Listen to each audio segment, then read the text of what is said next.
Assalamualaikum warahmatullahi wabarakatuh. Jumpa kembali teman-teman para pejuang ASN. Hari ini kita akan melakukan simulasi soal ya untuk P3K, kompetensi teknis, operator, layanan, operasional, bagian ketiga ya. Nah, nanti kita akan melakukan simulasi itu sebanyak 26 soal teman-teman. Baiklah, kompetensi teknis ya, itu untuk menilai penguasaan, pengetahuan, dan kemampuan teknis jabatan yang dilamar sesuai dengan standar jabatan. Jadi beberapa contoh teman-teman tugas operator layanan operasional ya dalam P3K itu pelaksanaan administrasi layanan publik ya, melakukan kegiatan pengoperasian layanan teknis, bertanggung jawab terhadap pengoperasian layanan teknis, menyusun laporan tentang kinerja sistem, insiden yang terjadi, serta berbagai langkah perbaikan yang diambil, melakukan koordinasi dengan berbagai pihak termasuk tim internal dan pemangku kepentingan eksternal, menganalisa proses dan melakukan identifikasi area yang membutuhkan perbaikan, melakukan pelaporan dokumentasi, pelaksanaan prosedur standar operasional atau SOP ya. Oke, itu contoh-contoh tugas operator layanan ya, operator layanan operasional. Kita langsung menuju soal yang pertama. Salah satu keuntungan komunikasi daring ya, komunikasi daring ini maksudnya dalam jaringan ya, adalah A. Memberikan fleksibilitas dan efisiensi, B. Memberikan kesempatan upgrade fasilitas, C. Memberikan kesempatan kemampuan adaptasi, D. Memberikan keragaman pola kerja, atau E. Memberikan dukungan gadget mutakhir. Jawabannya adalah oke teman-teman, sudah ya. Kalau kita lihat jawabannya adalah oke, jawabannya yang A ya. Pembahasan, salah satu keuntungan komunikasi daring adalah dapat menghemat waktu dan fleksibilitas. Komunikasi daring dapat bisa lebih cepat dan efisien untuk bertukar informasi dan menghubungi orang lain. Jadi di sini masuknya adalah fleksibilitas dan efisiensi ya. Jadi komunikasi daring itu memberikan fleksibilitas dan efisiensi karena bisa dilakukan dalam jarak jauh, di mana saja gitu kan. Kemudian lebih efisien ya karena tidak membutuhkan ruangan yang besar ya walaupun orangnya banyak karena komunikasinya melalui jaringan. Oke, selanjutnya untuk memudahkan pengiriman surat keluar kepada multitujuan internal yang sifatnya berulang, operator layanan operasional dapat menggunakan fitur A. Template penerima, B. Template tujuan surat, C. Template surat, D. Daftar tujuan surat, atau E. Grup penerima surat. Jawabannya adalah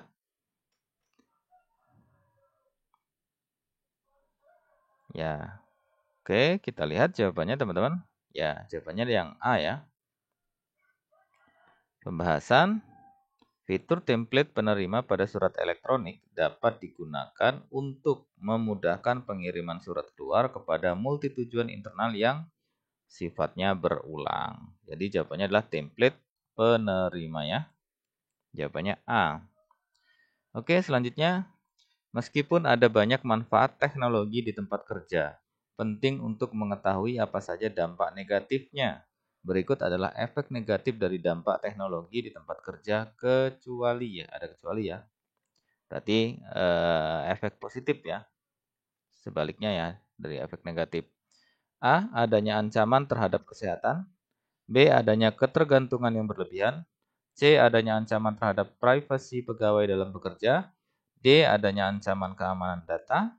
E. Adanya peningkatan akurasi hasil pekerjaan. Jawabannya adalah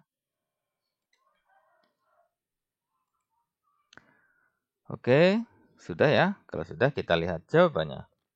Jawabannya adalah yang E teman-teman ya. Karena ada kata kecuali. Nah, berarti yang efek negatif ya, efek positif ya. Kebalikan dari efek negatif. Jadi pembahasan salah satu manfaat dari teknologi dalam membantu pekerjaan adalah untuk peningkatan akurasi hasil pekerjaan. Nah, itu salah satu manfaat kita dalam menerapkan teknologi ya, efisiensi, efektif, akurasinya lebih tepat ya, lebih pas gitu kan, karena sudah tersistem ya melalui teknologi dibandingkan dengan cara manual ya.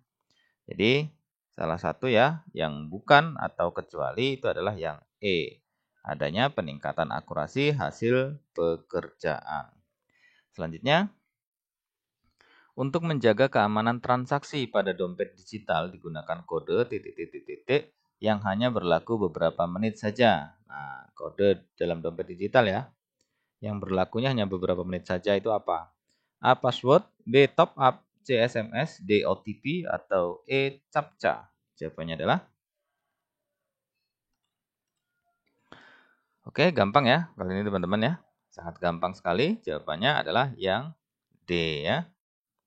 Kita lihat pembahasan. OTP adalah singkatan dari One Time Password yang merupakan kode keamanan berupa angka atau karakter yang hanya bisa digunakan sekali dalam waktu yang singkat. Jadi jawabannya adalah OTP ya, atau One Time Password. Oke, selanjutnya. Kolaborasi yang memanfaatkan perangkat lunak dalam kegiatan pertemuan jarak jauh adalah A. Zoom, B. Cloud, C. GitHub, D. Google Drive, atau E. Email. Jawabannya adalah oke, kita lihat jawabannya adalah ya, yang A ya, Zoom ya.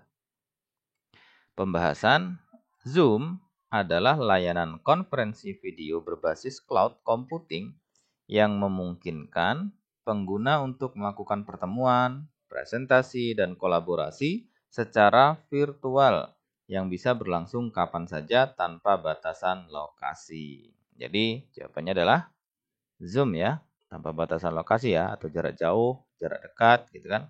Itu sangat dinamis kalau menggunakan Zoom. Oke, selanjutnya. Suatu ketika, aplikasi layanan operasional mengalami gangguan. Apa yang dilakukan operator layanan operasional? A. Mengabaikan kendala yang terjadi. B. Menunda pelayanan sampai gangguan teratasi. C. Meminta teman dekat mencari solusi. D. Memeriksa gangguan, menyiapkan alternatif solusi, dan melaporkan kepada atasan. Atau E. Membuat aplikasi layanan baru tanpa melaporkan kepada atasan. Jawabannya adalah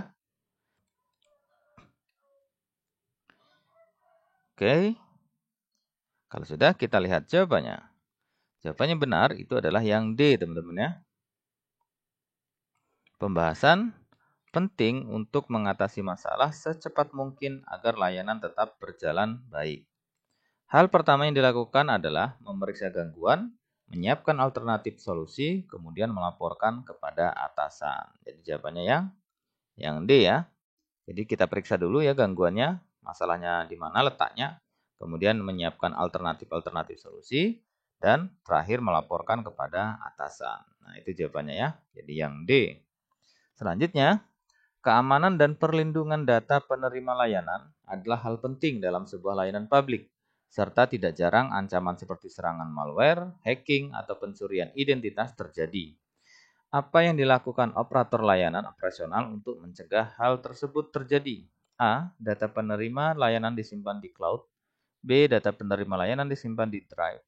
C. Menggunakan sistem enkripsi, memasang firewall dan antivirus. D. Memasang WiFi, atau E. Membuat aplikasi tambahan. Jawabannya adalah oke. Sudah ya. Kalau sudah, kita lihat jawabannya. Jawaban yang benar adalah yang C ya, teman-teman. Pembahasan enkripsi membantu mencegah pembobolan data. Ya, memasang perangkat lunak seperti firewall dan antivirus itu untuk melindungi server Anda dari ancaman luar. Jadi yang dilakukan operator ya, layanan operasional itu untuk mencegah hal-hal tersebut ya seperti malware, hacking, atau pencurian identitas yaitu dengan menggunakan sistem enkripsi, memasang firewall dan antivirus. Jadi jawabannya yang C ya. Selanjutnya, dalam melakukan upaya pencegahan agar perangkat lunak dapat terlindungi hak ciptanya dari pembajakan, maka perusahaan pembuat perangkat lunak melengkapi produknya dengan kode tertentu yang biasa disebut A. Serial number, B. Kode number, C. Dial number, D. Passing number, atau E. Certificate number. Jawabannya adalah kita lihat jawabannya. Ya, jawabannya benar adalah yang A, teman-teman ya. Pembahasan serial number ya adalah deretan angka atau huruf unik yang diberikan kepada suatu produk atau barang untuk membedakannya dari produk lainnya. Hal ini juga dilakukan untuk upaya pencegahan agar perangkat lunak dapat terlindungi hak ciptanya dari pembajakan. Jadi jawabannya yang A ya, serial number. Oke, selanjutnya. Apa fungsi dari redundansi dalam sistem layanan? A. Menambah biaya operasional. B. Mengurangi beban kerja operator. C. Memastikan sistem tetap beroperasi jika salah satu komponen gagal. D. Mempercepat proses pelayanan. Atau E. Membuat sistem layanan cadangan baru yang dijalankan oleh user. Jawabannya adalah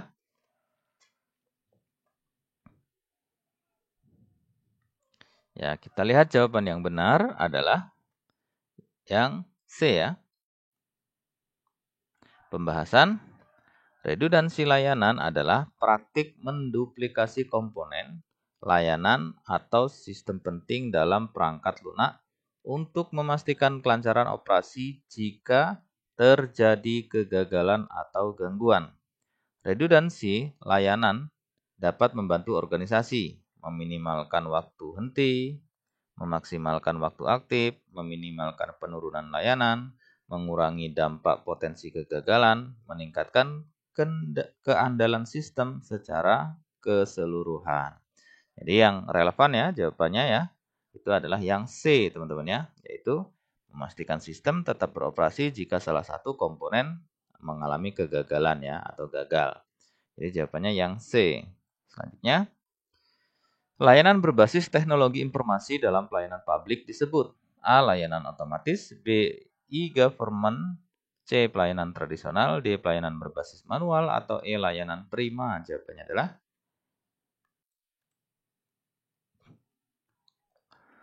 oke, kita lihat jawaban yang benar adalah yang B ya. Pembahasan e-government adalah penggunaan teknologi informasi oleh pemerintah untuk meningkatkan kualitas pelayanan publik, efisiensi, efektivitas, transparansi, dan akuntabilitas. Jadi jawabannya adalah e-government ya. Jadi layanan berbasis teknologi informasi dalam pelayanan publik ya, yang biasa dipakai oleh pemerintah itu namanya e-government. Selanjutnya, apa yang dimaksud dengan inovasi dalam pelayanan publik? A. Terobosan layanan bagi masyarakat dalam bentuk pelayanan publik yang baru. B. Pelayanan yang menggunakan cara-cara lama. C. Pengurangan pelayanan. D. Penambahan jumlah pegawai. Atau E. Penghematan anggaran pelayanan. Jawabannya adalah gampang ini ya. Oke, kita lihat. Oke, tentu jawabannya yang A ya. Sangat mudah ya. Kita lihat pembahasan. Inovasi pelayanan publik adalah terobosan yang memberikan manfaat bagi masyarakat dalam bentuk pelayanan publik yang baru, dimodifikasi atau dikembangkan, gagasan atau ide kreatif yang orisinal, pendekatan baru, perluasan layanan, peningkatan kualitas layanan. Jadi jawabannya yang A ya, itu merupakan inovasi dalam pelayanan publik, yaitu membuat sebuah terobosan layanan bagi masyarakat ya, tentunya yang bermanfaat atau berguna. Nah, dalam bentuk apa? Pelayanan publik yang baru. Itu merupakan sebuah inovasi dalam pelayanan publik. Jadi jawabannya yang A. Faktor yang paling penting dalam peningkatan kualitas pelayanan publik adalah A. Teknologi terbaru, B. Kepuasan masyarakat dan efektivitas layanan, C. Jumlah pegawai yang banyak, D. Meningkatkan anggaran pemerintah, atau E. Jumlah pegawai. Jawabannya adalah oke, sudah. Kalau sudah, kita lihat jawaban yang benar adalah ya, jawabannya yang B ya, teman-teman ya. Pembahasan kepuasan masyarakat dan efektivitas layanan adalah hal paling penting dalam peningkatan kualitas pelayanan publik. Jadi jawabannya yang B ya, kepuasan masyarakat dan efektivitas layanan. Selanjutnya, apa tugas utama dari seorang operator layanan operasional di instansi pemerintah? A. Mengelola seluruh dokumen rahasia negara. B. Mengawasi kinerja pegawai. C. Menyediakan dukungan teknis dan administrasi untuk pelayanan operasional harian di instansi. D. Mengambil keputusan strategis. E. Melakukan kegiatan pengamanan kantor. Jawabannya adalah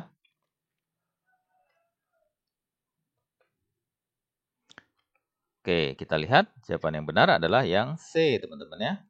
Pembahasan, salah satu tugas utama dari seorang operator layanan operasional adalah menyediakan dukungan teknis dan administrasi untuk layanan operasional harian di instansi. Jadi jawabannya yang C ya. Menyediakan dukungan teknis dan administrasi untuk layanan operasional di instansi ya. Layanan operasional harian di instansi. Oke, jawabannya yang C. Selanjutnya, apa fungsi administratif yang harus dilakukan oleh operator layanan operasional? A. Mengembangkan kebijakan publik. B. Mengatur anggaran daerah. C. Merencanakan proyek besar pemerintah. D. Melakukan pencatatan, pelaporan, dan dokumentasi layanan harian. E. Merekrut pegawai baru untuk peningkatan layanan operasional di instansi. Jawabannya adalah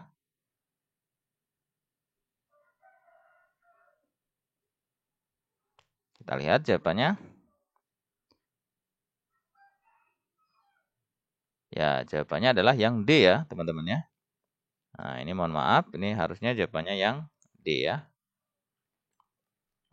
Pembahasan, salah satu fungsi administratif yang harus dilakukan oleh operator layanan operasional adalah melakukan pencatatan, pelaporan, dan dokumentasi layanan harian. Jadi jawabannya yang D ya. Melakukan pencatatan, pelaporan, dan dokumentasi layanan harian. Oke, selanjutnya. Apa peran penting operator layanan operasional dalam efisiensi operasional? A. Memastikan bahwa semua tugas diselesaikan oleh pegawai lain. B. Mengurangi jumlah pegawai. C. Menyediakan dukungan teknis yang memungkinkan efisiensi operasional yang lebih baik. D. Membuat aturan baru tanpa konsultasi. Atau E. Menerapkan teknologi dalam layanan tanpa perhitungan. Jawabannya adalah sudah ya. Kalau sudah kita lihat jawabannya. Jawabannya adalah yang C, teman-teman ya.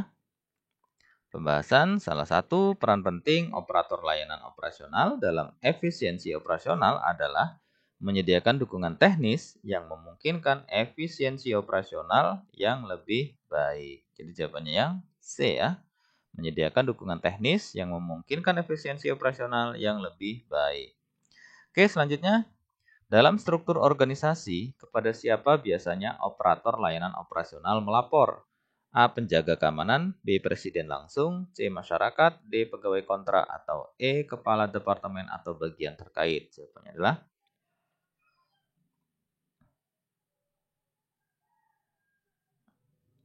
kita lihat jawabannya. Ya, yang benar adalah yang E, teman-teman ya. Pembahasan dalam struktur organisasi, seorang operator layanan operasional melapor kepada kepala departemen atau bagian terkait yang bertanggung jawab atau fungsi layanan operasional di instansi tersebut. Gitu ya. Jadi dalam struktur organisasi biasanya ya, ini ada kata biasanya. Nah, biasanya operator layanan operasional itu melapornya kepada kepala departemen ya, atau kepala bidang ya, atau kepala unit gitu ya, atau bagian terkait lah yang bertanggung jawab atas fungsi layanan operasional di instansi tersebut ya. Jadi jawabannya yang E. Selanjutnya, apa yang dimaksud dengan manajemen dalam konteks pekerjaan operator layanan operasional? A. Pengelolaan waktu dan biaya. B. Pemilihan metode. C. Desain struktur. D. Pembuatan jadwal kerja. Atau E. Penilaian keamanan. Jawabannya adalah oke. Kalau sudah, kita lihat jawabannya. Oke, jawabannya benar adalah yang A, teman-teman ya. Pembahasan, salah satu aspek utama dari manajemen adalah pengelolaan waktu dan biaya pekerjaan. Ini melibatkan penentuan jadwal kerja yang efisien untuk memastikan pekerjaan yang diemban selesai tepat waktu, serta pengelolaan biaya agar tetap dalam anggaran yang telah ditetapkan. Jadi jawabannya adalah yang A ya, pengelolaan waktu dan biaya. Selanjutnya, dalam situasi di mana sistem operasional mengalami overload akibat permintaan yang tinggi, tindakan proaktif yang harus dilakukan oleh seorang operator layanan operasional adalah A. Menutup sementara layanan untuk mengurangi beban. B. Menyampaikan pemberitahuan kepada pelanggan mengenai potensi keterlambatan. C. Mengabaikan masalah dan menunggu hingga permintaan menurun. D. Mengalihkan semua pelanggan ke layanan manual. E. Menginstal perangkat lunak baru tanpa pemberitahuan. Jawabannya adalah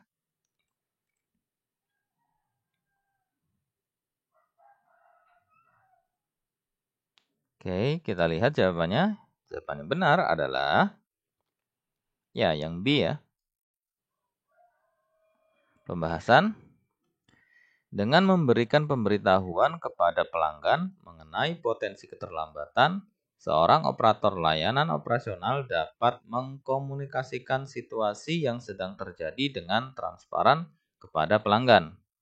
Hal ini membantu mengurangi ketidaknyamanan pelanggan dan memungkinkan mereka untuk mengetahui apa yang diharapkan, sehingga mereka dapat membuat keputusan yang tepat berdasarkan informasi yang diberikan. Jadi jawabannya yang B, teman-teman ya. Kalau terjadi sebuah overload ya akibat permintaan yang banyak gitu ya, atau permintaan yang tinggi, nah yang dilakukan oleh seorang operator layanan ya. Jadi operator layanan itu tentunya harus menyampaikan pemberitahuan kepada pelanggan ya atau masyarakat mengenai potensi keterlambatan tersebut. Oke. Sehingganya kondusivitas itu tetap terjaga. Jadi jawabannya yang B ya. Selanjutnya, saat melakukan pemeliharaan rutin pada sistem layanan, seorang operator layanan operasional mendeteksi adanya anomali yang berpotensi menyebabkan gangguan besar. Tindakan terbaik yang harus diambil adalah A. Melanjutkan pemeliharaan tanpa melaporkan anomali. B. Mengabaikan anomali dan menyelesaikan pemeliharaan sesuai jadwal. C. Menunggu hingga anomali menjadi masalah nyata sebelum melaporkannya. D. Menghentikan pemeliharaan dan melaporkan anomali ke tim teknis segera. E. Mengubah jadwal pemeliharaan tanpa pemberitahuan kepada pelanggan. Jawabannya adalah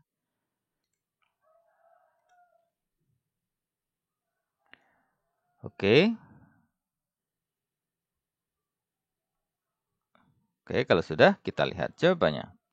Jawaban yang benar itu adalah yang D ya. Kita lihat pembahasan.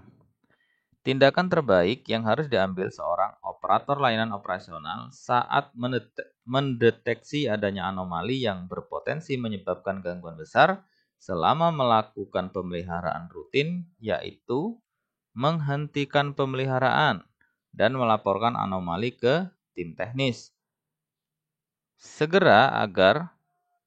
Melaporkan ke tim teknis segera ya, agar tim teknis dapat mengevaluasi mendalam terhadap masalah tersebut dan mengambil langkah perbaikan yang diperlukan sebelum terjadi gangguan yang lebih besar pada sistem layanan.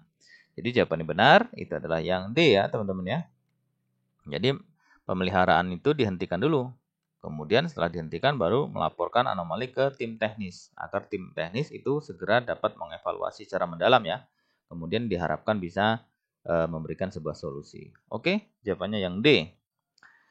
Saat menerima laporan dari pelanggan bahwa layanan internet mereka sering terputus-putus, seorang operator layanan operasional melakukan diagnosis awal dan menemukan tidak ada masalah pada sisi pelanggan.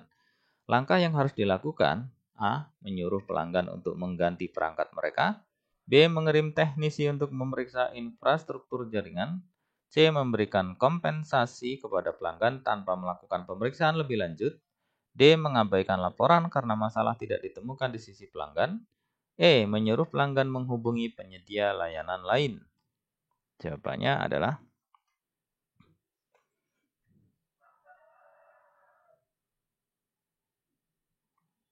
Oke, kalau sudah kita lihat jawabannya. Jawaban yang benar itu adalah yang B ya. Kita lihat pembahasan. Dengan mengirim teknisi untuk memeriksa infrastruktur jaringan, seorang operator layanan operasional dapat mengevaluasi kemungkinan masalah pada sisi penyedia layanan atau infrastruktur jaringan yang memungkinkan menyebabkan gangguan pada layanan internet. Jadi jawabannya adalah mengirim teknisi ya. Jadi mengirim teknisi untuk memeriksa infrastruktur jaringan. Jadi jawabannya yang B. Saat kasus peningkatan volume keluhan pelanggan tentang performa layanan yang lambat, seorang operator layanan operasional sebaiknya A. Mengubah algoritma layanan tanpa pemberitahuan. B. Menonaktifkan layanan sementara untuk investigasi. C. Menolak keluhan dan mengklaim layanan berjalan normal. D. Memberikan kompensasi moneter kepada semua pelanggan. Atau E. Mengumpulkan data keluhan untuk analisis lebih lanjut. Jawabannya adalah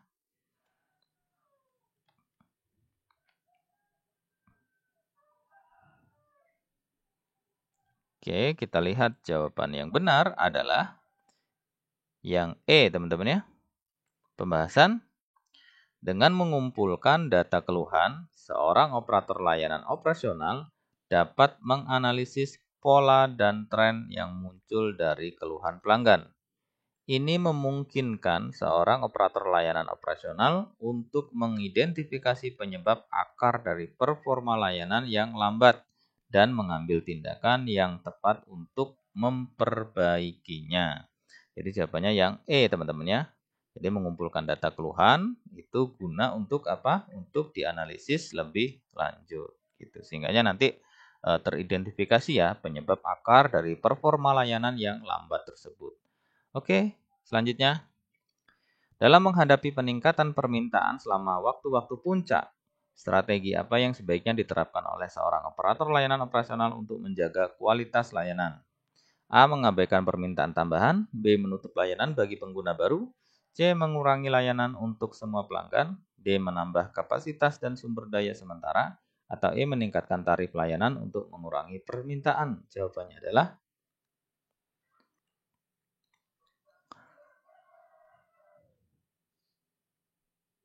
Oke, kita lihat ya. Kita lihat jawaban yang benar adalah ya. Jawabannya adalah yang D, teman-teman ya.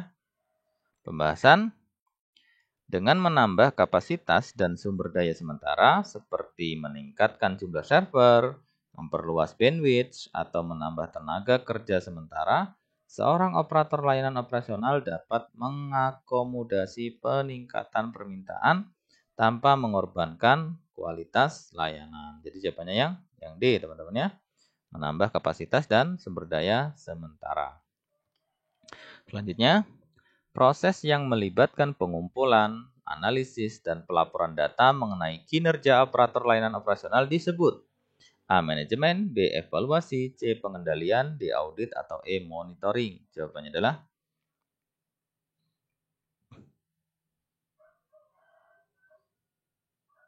kita lihat jawabannya. Ya, jawabannya adalah yang monitoring ya. Proses yang melibatkan pengumpulan, analisis, dan pelaporan data mengenai kinerja operator layanan operasional disebut sebagai monitoring ya. Jadi jawabannya adalah yang E, monitoring. Selanjutnya, proses yang memastikan bahwa pekerjaan sesuai dengan spesifikasi dan standar disebut A. Pengawasan kualitas, B. Instalasi kualitas, C. Pengecoran kualitas, D. Erosi kualitas, atau E. Pemeliharaan kualitas. Jawabannya adalah proses yang memastikan bahwa pekerjaan sesuai dengan spesifikasi dan standar. Nah, itu disebut apa? Kita lihat. Ya, jawabannya adalah yang A ya.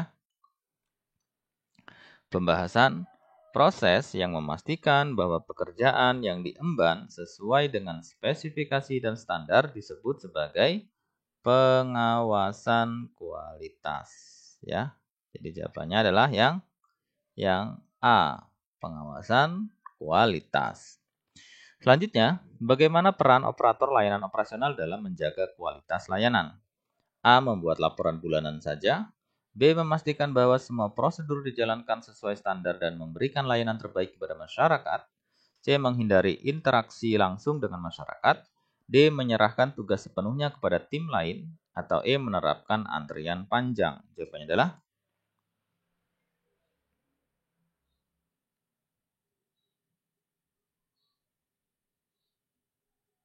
Oke, kita lihat. Jawaban yang benar adalah yang B ya.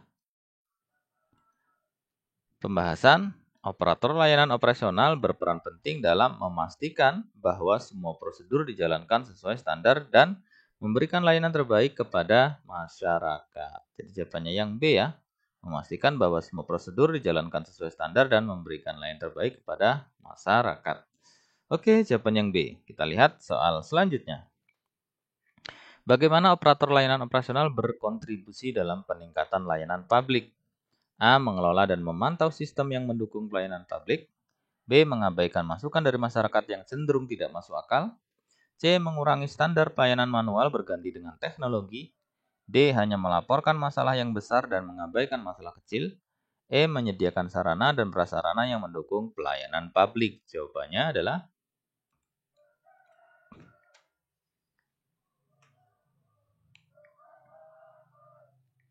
Oke, kita lihat. Jawaban yang benar itu adalah yang A, teman-teman ya. Pembahasan operator layanan operasional berkontribusi dalam peningkatan layanan publik dengan mengelola dan memantau sistem yang mendukung pelayanan publik. Dengan memastikan bahwa sistem dan proses berfungsi dengan baik, operator berkontribusi pada peningkatan kualitas layanan publik. Ini membantu masyarakat mendapatkan akses yang lebih baik dan lebih efisien ke layanan yang mereka butuhkan. Jadi salah satu atau bagaimana kontribusi seorang operator layanan dalam peningkatan layanan publik itu salah satunya adalah yang ini ya, teman-teman, yang A, yaitu mengelola dan memantau sistem yang mendukung pelayanan publik. Oke, itu teman-teman jawabannya yang A. Nah, demikian teman-teman ya, contoh 26 soal untuk kompetensi teknis ya, operator layanan operasional. Mudah-mudahan apa yang sudah kita simulasikan ini ya, 26 soal tadi sudah kita latihan, itu menambah wawasan kita, menjadikan gambaran ya, sehingganya saat ujian nanti teman-teman sudah bisa menjawab semua pertanyaan dengan baik. Dan pada akhirnya teman-teman, hasil yang baik itu dikarenakan usaha yang baik. Terima kasih, semoga sukses. Sampai jumpa di pembahasan soal selanjutnya.